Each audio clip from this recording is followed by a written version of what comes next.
Olá pessoal dos terceiros anos, tudo bem? Vamos agora começar o nosso terceiro bimestre. Antes eu gostaria de dizer para vocês que eu fiquei muito contente com alguns trabalhos que vocês fizeram sobre o filme Ilha das Flores. Muita gente citando Locke, citando Rousseau direitinho. Aquelas questões interpretativas mostraram que muitos de vocês entenderam bem o conceito de iluminismo, as discussões sobre a liberdade, os limites da liberdade, o que um achava de propriedade, o que o outro achava. Ficou muito bacana aquele trabalho que vocês fizeram. Espero que vocês tenham visto o vídeo com as recomendações para esse bimestre e espero que vocês sigam essas recomendações. Sem essa de ficar copiando um do outro. Isso não leva a nada, gente. Vamos... Ética, honestidade, corresponsabilidade. É lógico que a maioria, percebi, fez a coisa de próprio punho. Parabéns, eu gostei muito do resultado de alguns trabalhos. Ok?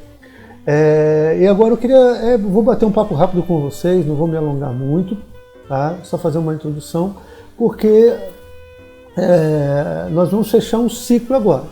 Começou porque isso no primeiro bimestre. Nós vimos a Revolução Industrial, vimos a ideologia liberal e agora nós vamos estudar, nesse bimestre, as revoluções liberais. Então nós vamos estudar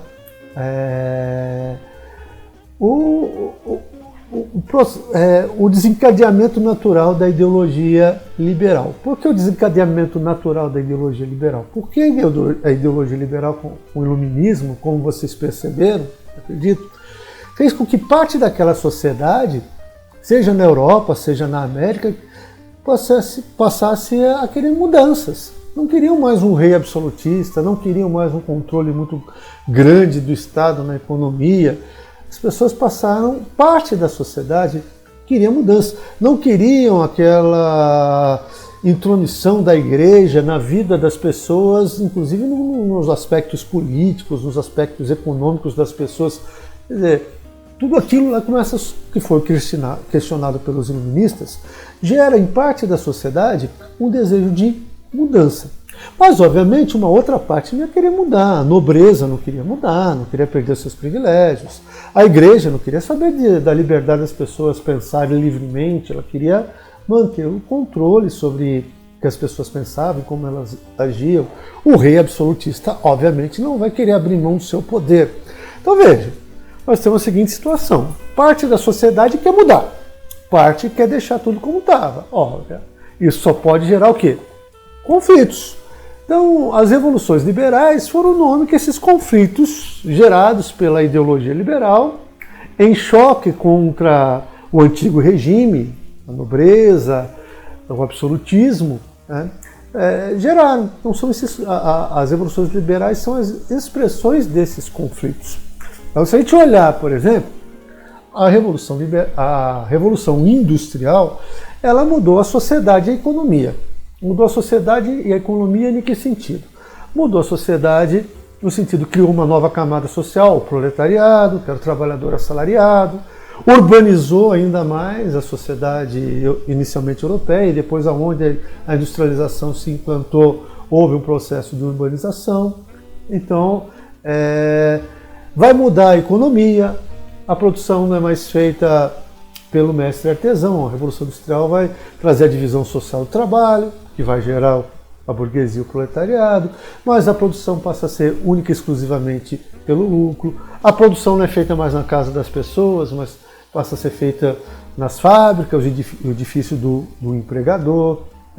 Então, a produção não é mais feita para atender às necessidades locais, mas para vender, atingir mercados cada vez mais amplos. Então, a Revolução Industrial mudou a sociedade e a economia. A ideologia liberal mudou a forma das pessoas pensarem. Algumas pessoas passaram a defender aqueles valores de liberdade de expressão, liberdade de opinião, que o governante fosse um representante da população, que o poder do governante fosse limitado por uma constituição, que houvesse maior liberdade de comércio. Então, algumas pessoas passam a defender esses valores. Há uma mudança na forma das pessoas pensarem. Tá? E as revoluções liberais, elas vão mudar o quê? Elas vão mudar o ordenamento político e jurídico das sociedades. Aquelas ideias dos iluministas e das pessoas que passaram a defender essas ideias vão ser postas, vão estimular uma luta de parte da sociedade por mudança. Em muitos lugares essa luta vai vencer, o rei vai ser decapitado, tanto na Inglaterra como na França. O rei não foi decapitado na América porque não vivia lá, mas quando houve a Revolução Americana, eles acabaram com os reis, colocaram uma república com um partido republicano, democrata, eleição, mudou o sistema político, mudaram as leis a partir da Revolução Americana, que estabeleceu a independência dos Estados Unidos. Tá? A mesma coisa vai acontecer na Inglaterra, durante as revoluções do século XVII na Inglaterra, ou a mesma coisa vai acontecer na França após a Revolução Francesa. Essa luta estimulada pelo liberalismo vai gerar novas leis, vai gerar uma nova organização política. Basicamente aquela ideia do Montesquieu de dividir o poder entre legislativo, executivo e judiciário vai ser aplicado em todos os locais onde ocorreram as revoluções liberais. Então, se a Revolução Industrial mudou a economia e a sociedade, a ideologia liberal mudou a forma das pessoas pensarem, as revoluções liberais vão mudar a organização política e jurídica das sociedades, aonde ela ocorreu. E elas ocorreram, essas revoluções, elas ocorreram em diversas partes do planeta. Por exemplo, a gente podia até considerar uma coisa que a gente estudou ano passado, a Revolução de Avis, uma uma pré-revolução liberal, já que era a burguesia querendo colocar no rei alguém que incentivasse o desenvolvimento do comércio. Por exemplo, a Revolução de Avis, lá em Portugal, 1380 e alguma coisa lá, que ajudou a centralizar o poder nas mãos do rei em Portugal e mais tarde acabou contribuindo para Portugal se lançar na expansão marítima europeia. Mas assim, as primeiras revoluções liberais realmente que a gente considera são as revoluções da Inglaterra no século XVII.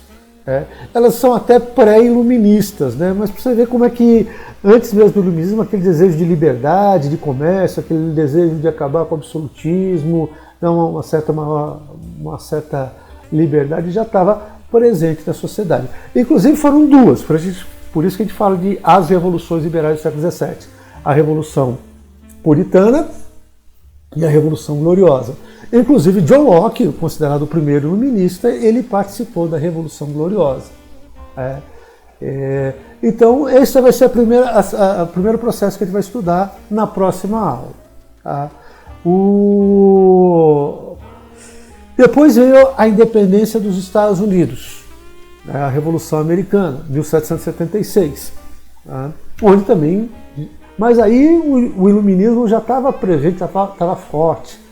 Aliás, 1776 é justamente o ano em que o Adam Smith lança uma investigação sobre a origem e causa da riqueza das nações. O principal livro do Adam Smith, que nós estudamos no mês passado, ele é lançado no mesmo ano da Revolução Americana, da independência dos Estados Unidos. É um movimento importante também. Nós vamos estudar isso na nossa segunda aula. Aí depois a gente vai reservar 2 aulas para estudar a Revolução Francesa, que é um marco. Não que as outras fossem menos importantes, não, mas a Revolução Francesa ela foi muito rica em termos de apontar todas as contradições que aquela sociedade já estava vivendo naquele momento. Então a gente vai dedicar 2 aulas para a Revolução Francesa. E por fim a gente vai olhar ali as revoluções, o processo de independência da América Espanhola, então também processo de revolução liberal.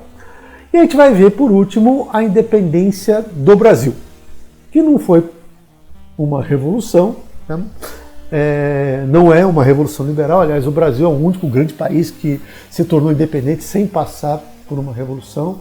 Qualquer um que viva num país desse, que tem essa tradição de uma revolução para se tornar um país independente, quando fica sabendo que o cara que governava o país antes da independência. Continua sendo o mesmo cara que governa depois da independência, a pessoa fica, nossa, como que isso é possível, né?